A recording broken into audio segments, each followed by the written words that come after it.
Tatiana recently started working in a lab to develop a new membrane for drinking water purification that uses energy more efficiently. Her research mentor suggests that she get up to speed on the work that's already been done and shows her how to use Google Scholar in the university library. When Tatiana begins searching, she finds millions of articles. But what should she read? Where should she start? When should she be done? Working in research can at times be incredibly overwhelming. Like Tatiana, many researchers have to navigate high quantities of content, long to-do lists, and other overwhelming situations. But this can't stop them from doing the work. It's important to thrive in your research environment. For this reason, establishing SMART goals are crucial to staying motivated and staying effective during sustained work. So what are SMART goals? Chances are you've heard of them before.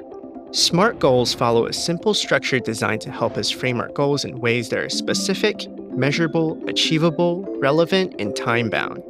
It's a framework to look at all of your goals that you make. They make it easier to accomplish big tasks and succeed by setting a clear path and allowing you to track your progress. Before Tatiana dives into her reading, she needs to develop her SMART goals. Once she has a goal, she needs to ask, is it specific? Tatiana wants to be able to describe key work related to developing biomimetic membranes for drinking water treatment. Is it measurable? How will Tatiana know she is done? How can she quantify her steps? Tatiana will read 20 journal articles and prepare a one-page summary of the previous work with citations in IEEE format. Is it achievable? Is Tatiana's goal and the milestones realistic? Are these things that she can do today, this week? Tatiana realizes that 20 journal articles might be too much for this week. She decides to scale back her goal to 10 articles for her first summary. Is it relevant? Tatiana needs to think about why she is setting the goals she is setting.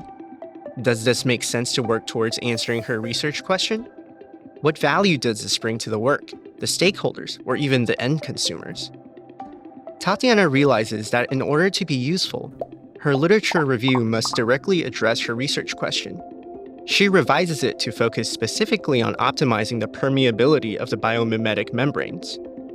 And lastly, is it time-bound? When will I start and when will I finish? When do my partners need the summary or results? Tatiana wants to share her report with her research mentor at her next group meeting in 2 weeks. So with those goals in mind, she makes a plan. She schedules reading times for 2 hours every day, taking bulleted notes. If she reads 2 papers per day, she'll be ready to share her findings. So everything together, Tatiana's goal in order to describe key work for developing biomimetic membranes for drinking water treatment is to read and take notes on 2 journal articles every day for 5 days and compile her findings into a one-page IEEE cited summary. As she encounters articles, she will ask herself, does this article address the permeability? Developing SMART goals is a powerful way to stay motivated and keep your research on track. So next time you're tasked with something that may feel overwhelming or impossible, ask yourself, what are my goals, and are they specific, measurable, achievable, relevant, and time-bound? If they are, you're on the right track for effective and sustained research work.